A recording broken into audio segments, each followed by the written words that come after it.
Hello friends, AmyR here with Prairie Paper and Ink with a fairly simple Valentine's adjacent again card. This one is using the Painted Heart Wreath stamp from Simon Says Stamps Kisses release. This is a red rubber on cling foam stamp, and I'm using my MISTI to stamp it. So I've removed the foam from my MISTI, and I wanted to do some faux watercolor with this image. And I did a video with a similar stamp. There was a holiday wreath that they had released back in the fall. I think it was during September. Anyway, I did a video using that stamp and my Karin Brushmarker Pros, and I loved the results. And then I was looking at this one and I was like, I just have to. It's too pretty not to. So I got the stamp lined up. I have a MISTI sticky grid in the MISTI because this is going to hold my cardstock in place. And then I ended up like kind of lining up where I want things to stamp and then just folding the MISTI kind of onto it upside down. And then that sticky grid grabbed it. And I have Canson XL watercolor paper in there. And I'm going to heat emboss the sentiment first just to get it out of the way. Makes my life easier because when I do the actual like stamping, etc., there's going to be, water and splatter and all the things. And it's just easier to get the sentiment done. Heat embossed because, embossing powder just likes to cling to all the things. So I'd use my anti-static powder on the Canson watercolor paper first. Then I stamped the sentiment a couple times with just clear embossing ink and coated that with Simon's gold embossing powder. Melted that with my heat tool, and I've removed it from the sticky grid, so it's no longer lined up. Not really a big deal.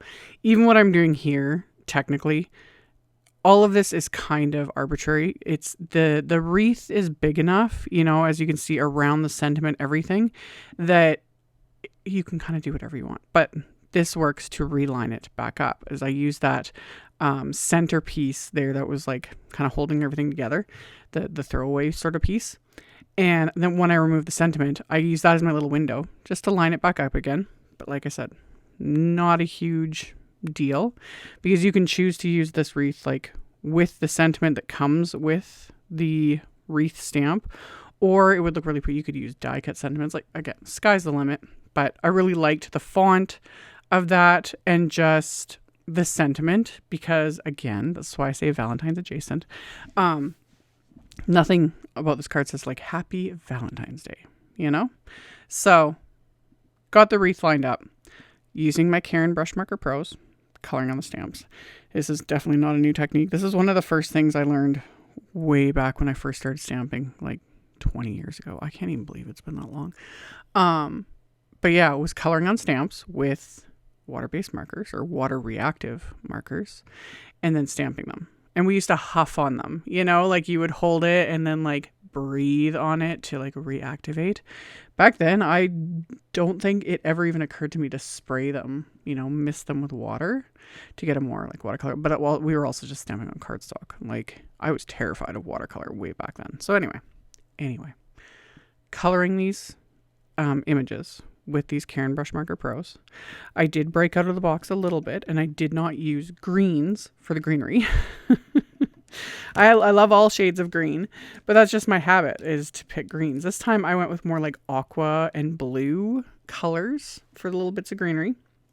And then I used some kind of purpley pink colors for the little hearts. And then I still stuck to I don't know what it is, but when there's ever little images that to me look like little berries, they just have to be purple. I don't know why, but like as soon as I think berry, it's like it's purple. Yep. But this color combo though, it just worked. That the purples, because I wanted like aquas, kind of pinky purples, purple and blue. That was my color combo. So I'm just coloring these images. I did the a lighter color for the entire section, like the heart, the berries, the greenery, whatever. And then I took a slightly darker marker and just scribbled it along the edge. They'll kind of mix together. And that's it. You don't have to work quickly, nothing, because I'm going to spray this with water. So I kind of protected my work surface a bit with my big flour sack cloth and my little like microfiber cloth. Because I was holding the spray bottle quite high up. So I'm getting more of a just nice light mist. And that did help because when I removed that yellow cloth, I could feel how much water was on it. So it's like, good thing I did cover everything. And then I stamped it. And I held it for a couple seconds too to let, you know, the inks like soak into that watercolor paper. And then without re-inking the stamp or spraying or anything, I removed the grid from my MISTI. I stuck my card base in there that I'd already used my Post-it tape on. I'd masked off where the fold line is. And I just stuck it in there and then pressed that stamp down and got a second generation of that on the inside of the card. I set that aside. I removed the watercolor paper from my sticky grid. And I just used a baby wipe to remove the ink that was sitting on the sticky grid just lightly. I'm not rubbing really hard because I don't want to like remove the stickiness, but the ink wiped off. Put the little carrier sheet or, you know, covering sheet over it. I always keep my sticky grids, like put them back with the little covers because otherwise I would knock it right onto the floor. And I've got, you know, little bits of paper. I work in my garage. It's a mess in here most of the time. So I keep anything sticky covered or the lid on it. So anyway, set those aside. And then I've got to add splatter because you just gotta. And it just adds to it. So I just took a couple of those markers. I scribbled them onto an acrylic block. I put the background into my splat box so I'm not getting splatter absolutely everywhere. And then I used the edge of the acrylic block and my little fan brush. This I'm quite like, I might need to play with this more. This was a technique I had picked up, you know, years ago from Christina Werner, like putting watercolor or inks on the edge of an acrylic block and then, you know, flicking against the edge with a paintbrush to kind of control the splatter. And I always get a hit and miss with it, but doing that with my favorite little fan brush for splattering, I was like, oh, I'm liking it. I'm liking it. So did that little bit of splatter with the different colors and I let that dry. And then I had to add a bit of gold splatter just to tie it all together. So of course my Gonzai Tombi Starry Colors palette, my fan brush again, and then I just splatter. And I kept all the splatter somewhat contained. I was purposely doing it like around the wreath, kind of avoiding for the most part the sentiment. There's a bit around the sentiment, but that's fine. But I didn't want to cover like the whole thing with splatter. So I did all that. I'm going to let that dry.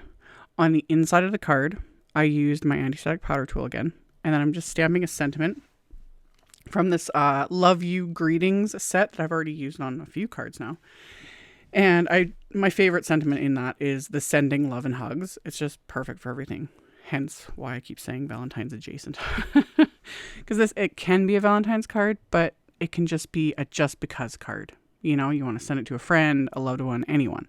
So I stamped the sentiment with the clear embossing ink. I used the gold embossing powder, making sure to just apply the embossing powder right where the sentiment was, just to save me the aggravation of it possibly clinging to what I'd stamped, because you just never know.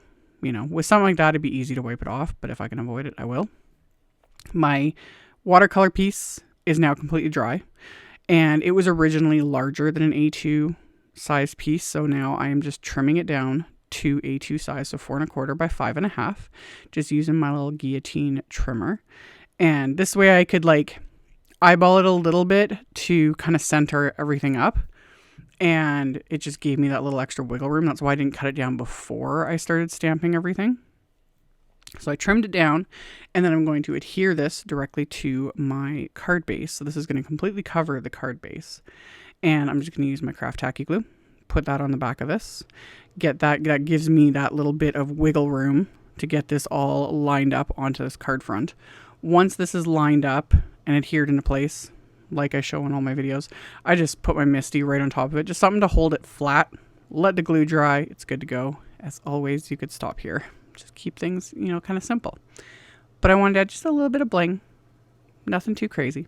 I have these Studio Katia crystal discs, and they're completely flat, and I thought they'd be just kind of perfect because they're not obvious when you look at it, but when you tilt the card in the light, they catch the light and you can see the iridescent, and they just kind of go with the little like images and everything.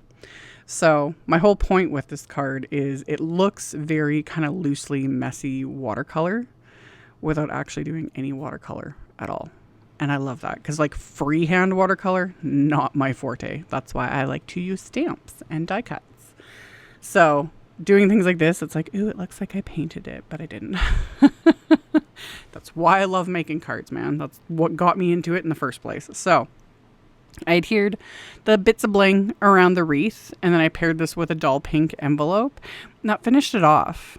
And they're just, I don't know, there was something really satisfying about the way the inks just kind of did their own thing when I pulled the stamp off, and how it stamped the second generation on the inside, and, you know, the gold heat embossing and the color combo. And this was just fun. Just a fun card. So, as always, I will have links below the video to my blog post, and I'll have a link to all the supplies I used. All of that will be in the description box below the video if you are interested. Thank you all so very much for taking the time to watch my videos. Thumbs up, comment, subscribe if you haven't, and I'll see you all very soon in the next one. Bye!